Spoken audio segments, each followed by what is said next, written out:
This is your Friday Daily Delivery. I am Michael Rand. We've got a lot to get to today. Be joined in a little while by Iowa-based radio host and writer Andrew Downs, talking a little bit of Hawkeyes, Gophers football for Saturday. Who hates Iowa? A lot of you probably do. We'll see if the Gophers can get out of Iowa with a win for the first time since 1999. Yeah, the year starts with the 19, so you know it's been a long time. Small aside, by the way, I'm 45 years old now. When I was young, I couldn't imagine the year 2000. It felt like forever ago, forever in the distance, and now it's now we've been in the 2000s for more than 20 years. It's very upsetting. But anyway, that's a small aside along those lines. Yeah, Gophers Hawkeyes Saturday, big game. Both teams tied atop the Big Ten West standings. We'll have Mark Craig on the show in a little bit as well. NFL picks time. Can the Vikings win in Los Angeles, beat the Chargers? Another chance to perhaps turn that season around, but it will not be easy against Justin Herbert and the rest of that offense. And we'll have a Suni Lee story at the end, gymnast from St. Paul, of course, gold medalist at the Olympics, a disturbing story that she shared in a recent magazine cover story. But first, what did I miss? Let's talk a little bit of Wild right off the jump. Lost 3-2 to Vegas Thursday night, trailed 3-0 going into the third period, gave up a bad goal at the end of the second period that really probably sealed their fate, even with their good third period comeback, got to 3-2. Power play was disappointing all night, as Sarah McClellan will tell you in just a minute. She sent in a voicemail. It's our new feature here on Daily Delivery where I ask you, and sometimes I ask our beat writers, to send in an audio file of a rant, or in Sarah's case, or another beat writer's case, a well-controlled analysis of what happened in a game. But yeah, it just felt like they couldn't quite get unstuck. Had a lot of opportunities in that game, and listen, they're 9-4 now. It's not the end of the world to lose a game like that. Vegas is still a good team, but an opportunity missed because Vegas, of course, being the team that knocked them out of the playoffs last year. Sarah talked about a lot of those things in her voicemail. Let's take a listen. One team had back-to-back 5-on-3s during 4 minutes of uninterrupted power play time. The other team won the game. The Wild had 6 power plays against the Golden Knights on Thursday night at T-Mobile Arena and whiffed on all 6 chances. A costly ineffectiveness that highlighted just how off the Wild looked at times in a 3-2 loss that snapped its 4-game win streak. Trailing 2-0 after a slow start, the Wild had a glorious opportunity to bounce back in the second period during that 4-minute span in which Vegas committed 3 penalties. But the Wild failed to capitalize, a momentum swing that ignited the crowd. The entire game, though, felt like a missed opportunity.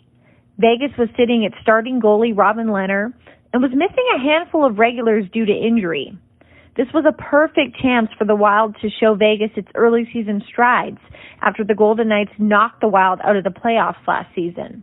Instead, Vegas has the early edge in this season's series, and the Wild moves on to Seattle, where its next chance to rebound is Saturday. Good reminder here that you, the listener, can send me a voicemail as well. Direct message on Twitter is an easy way to do it. @Randball is my Twitter handle. You can also send me an email, michael.rand@startribune.com.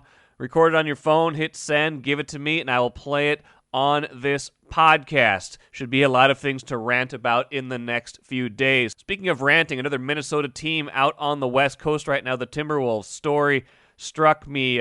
Chris Hine, good story from Chris Hine, our beat writer, writing about Karl-Anthony Towns and how he sounds disappointed after the Wolves have now lost 6 in a row, including that most recent one against the Warriors a couple nights ago. Hey, guess what?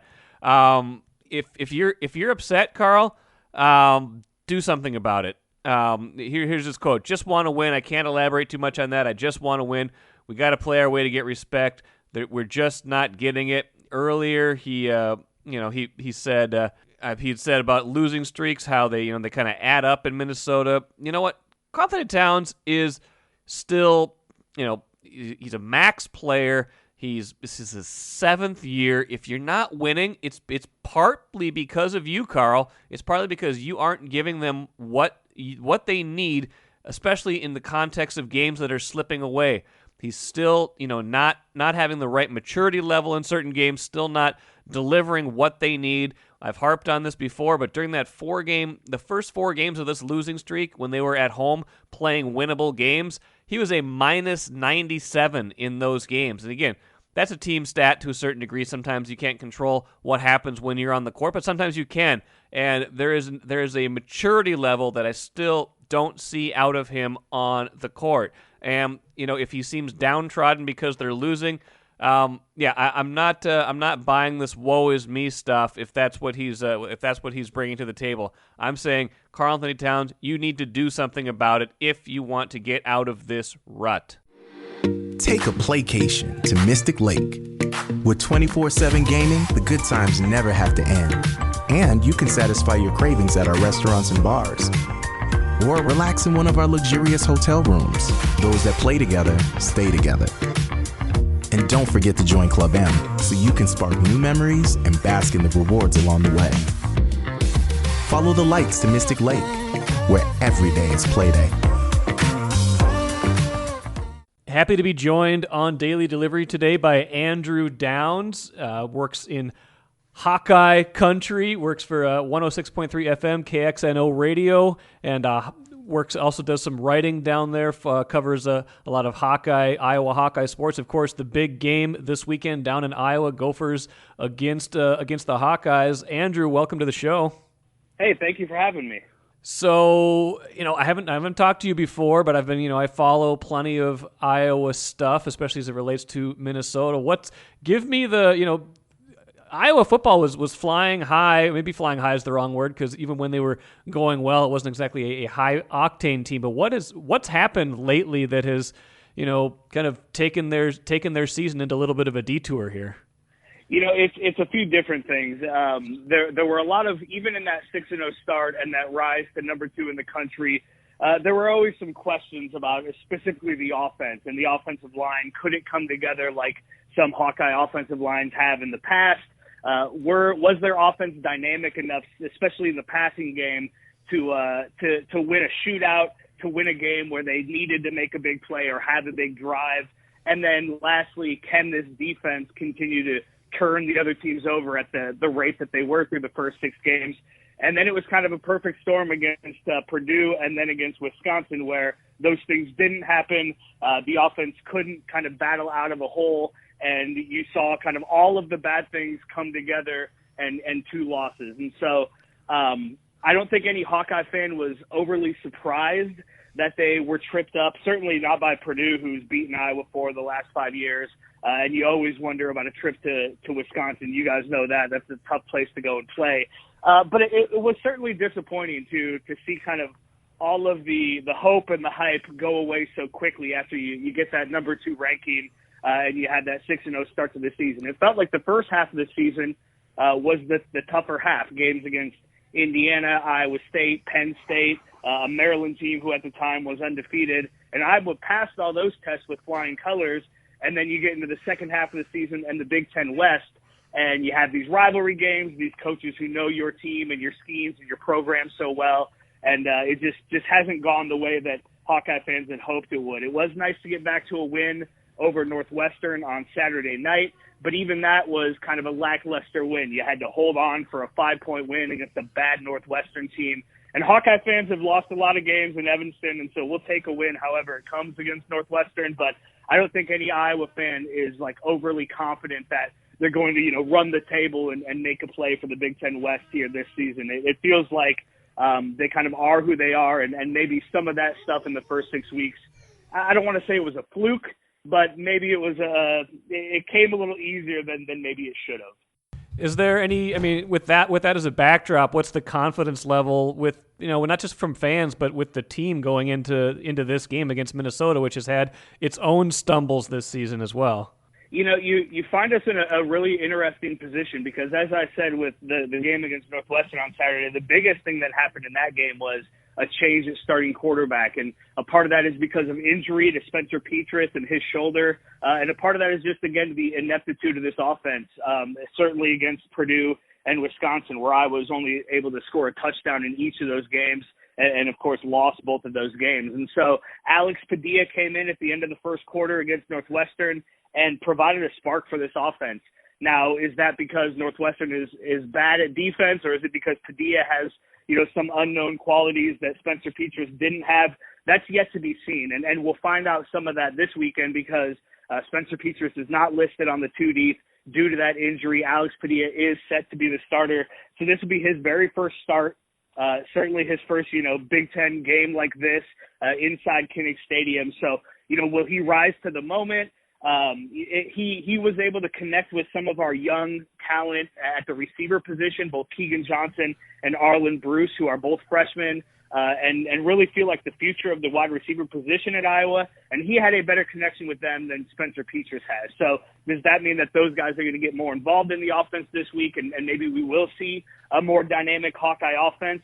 I think that's best case scenario. That's what Iowa fans hope for. And then if that passing game does get going a little bit, you hope that Tyler Goodson and that running game can come in and have some success as well. On the other hand, though, I think Iowa fans are a little worried about, was that a bit of a fluke? Was it more that Northwestern's defense was poor?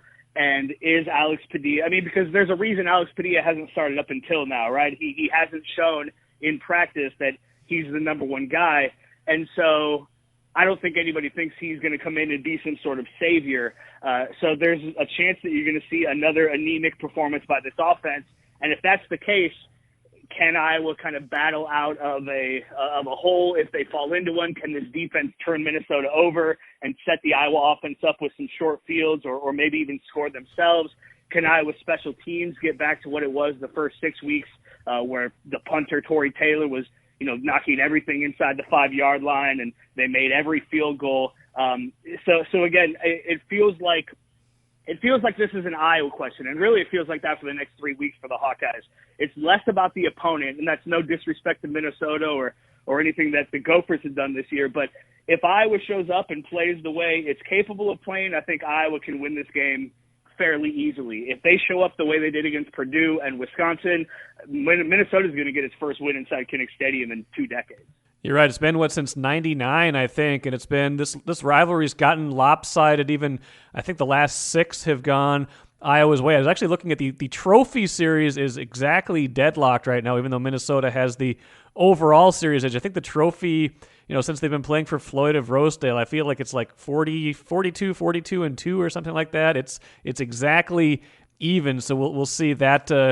We'll see that. Yeah, I guess tie broken. But just you talking about Iowa reminds me a lot of Minnesota right now, with just them not being able to get much dynamic offense going if they fall behind by any margin, which they did against Illinois in that really disappointing loss this past weekend. It feels like it's hard for them to even come back from a 2-touchdown deficit to a bad team, let alone a good one like Iowa. So it feels like this could be, unless something dramatically changes for one of these two teams, this could be a 14-10 kind of, callback game to 40 years ago in the Big Ten. Yeah, absolutely. It certainly could be that. And honestly, that's probably how Iowa wants to play it, short of, doing what they did to Maryland and turning them over several times and, scoring in bunches. Iowa likes to play those kind of slow, plodding, low-scoring, classic Big Ten games. And I think if Iowa could choose a style of game, that's what they would pick, because they're very confident in this defense, in, the bend but don't break, letting, if there is a big play or two allowed, it'll be in the middle of the field and not, go for a score. And then, again, you just don't know what you have in this Hawkeye offense. And so if you tell me Iowa can score 14 or 21 points and get a win, I think Hawkeye fans would all take that going away and be very happy with it. Because if Iowa has to score 30 points to beat Minnesota, I'm just not sure this offense is capable of that the way they're playing right now. I'm not sure either one of these teams is capable of getting to 30 the way they've played in certain stretches. I mean, it's going to be an interesting game. I mean, both teams Minnesota technically kind of has its fate in its own hands still. If they win all three of these games down the stretch, which includes Wisconsin here at the end of the year, they will win the West based on tiebreakers and other things. But, Iowa's still, of course, very much in the mix too. I mean, these four teams at 4-2 should make for a pretty fascinating stretch run here. Yeah, it absolutely should. You're exactly right. And it's hard for us to really put our finger on Minnesota. You had the interesting game to start the season against Ohio State. The loss then not long to Bowling Green, which was kind of a head scratcher, especially after blowing out Colorado. And then you have that 4-game win streak where things look pretty good. It feels like it's rolling, and then kind of a stinker against Illinois, and an Illinois team that seems to be playing well and is going to put fear in a lot of people, but not a great team by any means. And so yeah, it's as we sit down here looking at this Minnesota team. Without Ibrahim, without Potts, with just not really knowing what this offense is, it is an interesting. And then I think Iowa fans have moved on from the Big Ten West, at least until Wisconsin loses a game, and maybe even until Purdue loses another game, and that could both happen this weekend. But Iowa fans were so hyped, and it really feels like a disappointment that they're not going to get to Indianapolis if that's the way it goes. And I really think it's going to take like a decisive win this week, and maybe some help even this weekend for Iowa fans to move themselves mentally back into even the possibility of winning the Big Ten West, which again is disappointing because it's been since 2015 that Iowa has won the Big Ten West. And while it's a good, division and it's not an easy thing to win, I feel like Iowa fans think their program is in a place where they should get there more often than every 6 or 7 years. And so, especially when you start out 6-0, you kind of pass some of those challenges that I talked about earlier. If you don't ultimately win the Big Ten West, it does feel like even if you get to a 9-3 season, it's going to end up being a disappointment because you didn't get that ultimate goal of playing for a Big Ten championship. Well, we know all about disappointment here. Gophers have had some seasons kind of on the brink where they, thought they might be able to break through. And, honestly, a lot of times Iowa has been one of the teams that has spoiled it. I mean, 2019 in particular, when the Gophers are, flying high, undefeated, and then, still have a really good year, finish 11-2, but still felt like could have been more had they been able to beat either Iowa or Wisconsin at the end of the year. So we'll see. I mean, opportunity is there for both teams. It feels like this feels like it was going to be hyped a lot more 2 weeks ago before, both these teams had some struggles, but it's still a lot on the line. Any final thoughts still here talking to Andrew Downs down in Iowa? Any final thoughts on this game or, any predictions that you might have for how this thing turns out? Again, it's really hard to predict. I feel like if Iowa shows up and has the defensive performance that they had, 7 of the 9 games so far this season, I like Iowa's chances to win, kind of regardless of what the offense does. If this defense is able to turn Minnesota over, to maybe put Minnesota into a hole and then just hold them down, I like Iowa's chances to do that. So I do like Iowa's chances to win this. I think it's like a 6 or 7 point spread. That feels like a little much to me. Maybe I like Iowa to win by 3 or 4. And, just kind of in general with the rivalry, it is still a very fun rivalry. I love the Floyd of Rosedale trophy. And, honestly, here in Iowa, we really enjoy the hatred that we get from Minnesota fans, or that it feels like it's coming from the Minnesota fan base. Oh, the who hates Iowa stuff? You guys like that? Anytime Minnesota does the who hates Iowa chant when you're not playing Iowa, that's just like a badge of honor for us. We love that. But especially, to have this 6-game winning streak in this series, this rivalry, which although has become a little lopsided, has always been a very good rivalry. It was interesting last year with Kirk Ferentz and PJ Fleck and the timeouts, and Ferentz after the game saying, "Yeah, we'll take the trophy and leave the timeouts," kind of an ode to the Godfather, and leave the gun, take the cannoli. And Ferentz doesn't do that much, and so it makes you wonder, what does he think of PJ Fleck? What does he think of this program? So there are some fun parts to it for sure, and it'll be. You got to think that one of these days, this game is going to mean everything in the Big Ten West, right? And as soon as Floyd of Rosedale is on the line in a game that determines the Big Ten West, I think that can amp this rivalry up even a little bit more. But it is a really fun rivalry for a really cool trophy, and it does help Iowa fans that they've won 6 in a row to kind of feel pretty good going into this game. Well, absolutely. It is earned. Should be a fun one on Saturday. Not everything on the line, but a lot with these two teams part of that 4-2 logjam atop the Big Ten West. Good stuff. Andrew Downs, thanks for joining Daily Delivery. Maybe we can catch up again down the road. Anytime, Michael. Thank you. Good chatting with Andrew Downs. Hope you guys enjoyed that perspective from Iowa. Perspective from Vegas, by the way, they don't think this is going to be a high-scoring game at all. The over-under line is 37. You don't see games like that specifically in college football, but there you have it for the Gophers against the Hawkeyes on Saturday. It's NFL Picks time with Mark Craig from the Star Tribune. Mark, you bounced back a little bit last week. It wasn't quite as bad as the week before. This week's got some intrigue to it, especially Vikings-Chargers. Maybe we can start there because unlike a lot of folks, you like the Vikings to win this game. And you said before we started you weren't entirely sure why, and I'd like to hear what you've come up with in the 2 minutes since then. Well, I think they got another one-score win, battle in them, and I think that this is if you've been out there, SoFi has been basically a road home game for teams that have been out there. I mean, the Chargers have had to go to a silent count whenever they've been at home, which is absurd. Browns players were waving on the Chargers, or the fans in the crowd that were Cleveland fans out there. Vikings fans travel really well. I just like the fact. I think the Vikings are due. They have 5 losses by a total, all one-score losses by a total of like 18 points. I don't see them breaking yet. They're not to the point where they're going to bust and be blown out. So I think they're going to get rewarded for this one. But being out there, it's an easy venue to play for a road team. The Chargers aren't that good on defense on third down, which will help this team. But they've got to step on the throat earlier in the game. Last week when they settled for that field goal before the half, you just knew it's like, this is going to play out the way it's played out so many times this year. But I think this is a chance for them. And if they do that, then they come home to the Packers. The home crowd's a little more excited. And you sort of right the ship a little bit. I just don't see that there's a gigantic hole blown in this ship yet.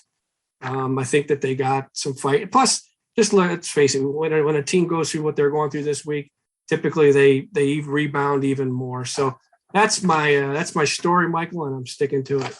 I think we have the same impression of the Vikings, that they're not in give up mode. I think they, had a lot of holes, obviously, against Baltimore, and they just got worn down in that game, particularly on defense when they couldn't, just a combination of missing guys and then the offense not being able to do enough in the second half, especially after those first 2 touchdown drives. So I think you're right. I think they have more competitive football in them left. I'm just concerned, I guess, about their ability to stop the Chargers on offense, just because they're missing so many key people on defense. And I know Cam Bynum, I thought, actually played pretty well last week in Harrison Smith's place, and he'll have to do it again this week. But, Justin Herbert's one of the, probably the best quarterback in terms of accuracy that they've seen for quite some time this year. I mean, they've had, the likes of Jared Goff and, Sam Darnold, and even Lamar Jackson is not the world's most accurate quarterback for as dangerous as he is, and Cooper Rush. They just haven't really faced the level of quarterback that they're going to face. So regardless, I think it probably is it's going to have to be a high scoring game, I would think, if they're going to win, right? Yeah, and I like what the defense did. I was stunned that we assumed that there wasn't going to be much of a pass rush after Danielle Hunter goes down. I liked what Willikis did. I mean, I thought he was very active. That's his first or second game where he's really contributed. They generated pass rush. They played well defensively enough to win that game. You get a great interception from a rookie making his first start, replacing an All-Pro and Harrison Smith. He takes it down to the 16-yard line. And they go back a yard and kick a field goal. And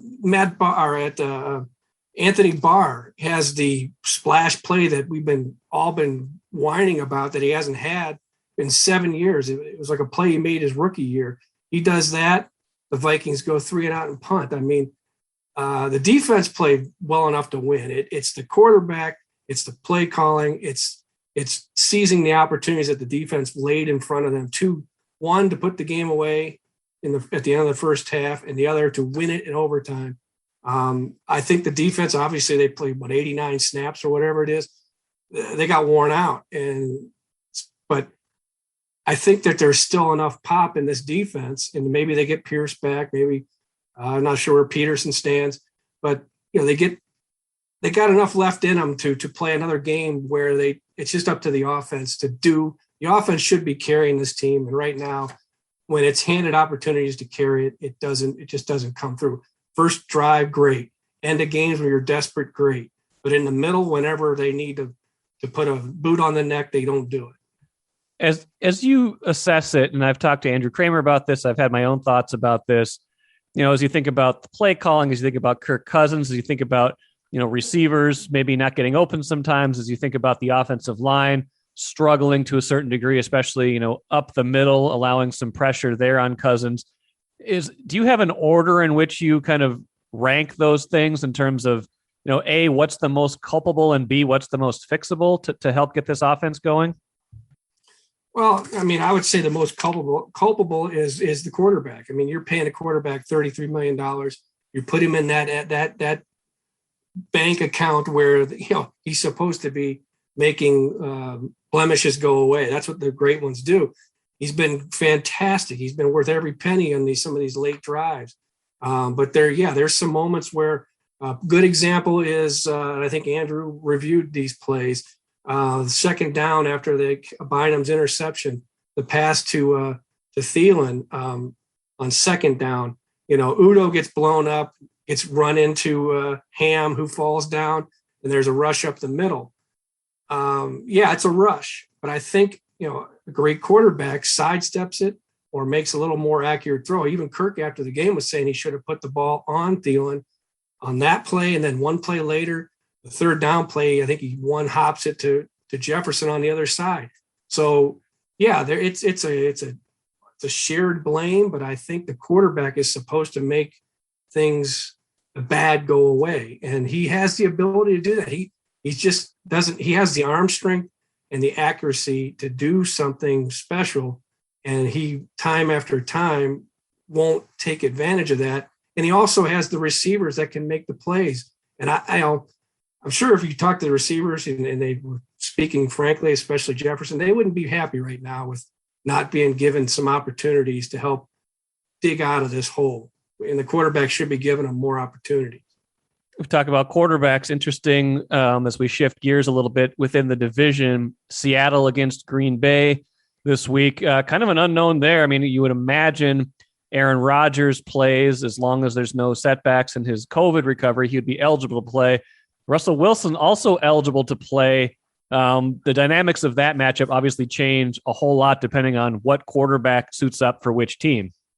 Yeah, it could be Russell Wilson against Aaron Rodgers or Geno Smith against Jordan Love. I mean, I went with the Packers. I think that any combination of those quarterbacks probably is in favor of the Packers just because they're a better team. They're at home. But, Aaron Rodgers, he's amazing, but can he just walk on the field? Because he's not eligible to even be around the team, I believe, until Saturday. Can you he could probably wing it, but who knows? I mean, he has to be symptom free and everything. So maybe he doesn't play.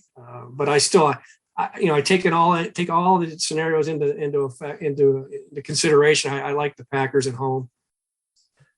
The Browns against the Patriots, interesting matchup there. The Browns have been a little bit up and down. I'm sure you're aware of that, but some good things going there still this year. Patriots have really found a gear this year. I think what have they won 4 out of their last 5, and it could have been 5 in a row if they would have beaten Dallas. Yeah. That's an interesting matchup to me, and I haven't followed both teams quite as closely as perhaps you have. What do you like about that game, and how do you see that outcome being determined? Well, I love that the Browns destroyed Cincinnati without Odell. Their record with Odell Beckham on the field was 14-16. Without him, it was 9-5, and they won their first playoff game since 1994. So, good riddance to him. When I was picking this, I thought it would be a close game. Somehow Baker Mayfield strikes me as a kind of quarterback that Bill Belichick will find a way to put the game on him and then find a way to beat him. But the Browns, if they get the running game going, if all their running backs are healthy, if they're able to play, they can control the game. But I sort of went in a close game. I went with the Belichick at home factor over the Browns. Are you surprised at to the degree at which they've been able to kind of turn themselves around this year? I mean, rookie quarterback, is this, I think the narrative last year was, they struggle. Tom Brady goes to Tampa Bay and wins a Super Bowl. And then you're like, okay, well, the genius obviously is in the quarterback and not the coaching. Is this a validation a little bit of Belichick so far this year? Well, yeah. I mean, I think I did a mid-season awards, and, it's really early. I mean, the coach of the year and MVP could be it's all over the place right now. But I had Belichick as the coach of the year because, if they get better. I mean, typically Belichick's teams, they almost use the September as a preseason, and they just kind of keep working and working, get better. And then obviously whenever they would hit the playoffs with Brady, then they were, so much better than everyone else, or had the ability to just be better than everyone else. What they've done now is make this guy look, he's not, I'm not going to say he looks like Brady, but he plays, they found a part to put in place that looks like he can execute and have the poise to give them some of the things that Brady has. Now, obviously it's going to take a lot of experience before he can even come close to being that type of veteran. But I just like how that guy's playing. And not only is he a rookie quarterback, he's the fifth one taken of the five. So I really like what New England is doing. And they just find a way. Last year, first year without Brady, you got Cam Newton. Really don't have anything else. But then they targeted the quarterback, and they got him. So I really like what they're doing. And if they end up in the playoffs, right now they're the 7th seed in the AFC. If I'm the 2nd seed, I don't think I want to be taking on the Patriots in that first round. No, not a chance. Last thing, Mark Craig, upset special. You like New Orleans over the Titans, I believe. It's an interesting matchup over there. Titans very much in control of their division. That game is in Tennessee. Saints have been an unpredictable team this season, but as you note in your picks, they're 3-0 as an underdog this year. You like them 26-23. I think I like that pick. I think, Tennessee will struggle a little bit. They did fine last week without Derrick Henry, but that's got to catch up with them at some point, right? Yeah, I mean, I've been really high on the Titans the last 4 weeks that they've been winning. I think 3 of them were upsets, or 3 or maybe all 4 were upsets. But it's like the rule number 1: as soon as you get too high on a team, especially when they're playing a team like the Saints that are so unpredictable, and they're 3-0 as underdogs, it just felt like time. As you're looking through these, you got to pick an upset, and this one had the feeling of, watching the Titans last Sunday, what they did to the Rams, just how they, without Derrick Henry, they just playing so well defensively and got by offensively. And it just felt like, okay, now Titans are the best team in the AFC. Well, 2 weeks ago, the Bengals were the best team in the AFC. They were on the top, and now they're 10th in the AFC. So the AFC just kind of circling itself up, up and down, turning itself over. So it just felt like time for Tennessee to lose to a team that's unpredictable. Well, we'll see how it all plays out this weekend. Big one for the Vikings. If they can manage to get this one, get a little bit of momentum, they got a big one against Green Bay a week from now. Kind of their chance to get their season back on track, but it's got to happen sooner rather than later. Although that NFC playoff picture is it's kind of inviting. I think the Falcons are in the 7th seed right now, and the Falcons don't really scare me much at all. Yeah, they're 4-4. The Vikings are a game out of the 7th seed. Now, it all depends on what camp you're in. If you're in the camp of it, you live for the draft, that's the worst thing ever. But if you're in the camp of, hey, let's just slug it out and add them up at the end. And it's kind of, but granted, the Vikings are, if they have another one, let's put it this way, if they have another game that they should have won, and we're talking about coulda, woulda, shoulda again next week, I think they come home, and I think that's the breaking point. That's when they get blown out. So I agree with that. And that would be wasn't it basically isn't that where it ended for Childress? Wasn't it a blowout home loss to Green Bay that was the final straw for him? Like 34-3 or something like that. Yeah. I'm not saying that's going to happen, but no. You only got so much where you can, especially this defense deserved to win that game. And, you got, and the coaching staff it took some chances. I mean, you had a fake punch. You go for it on 4th and goal at the 2. You had a kick, the special teams kick return for a touchdown, 2 takeaways that were really great takeaways. And then the offense just let them down. I think that's how I view it. I agree. Good stuff, Mark. We'll see you again next week. All right. All right. See you.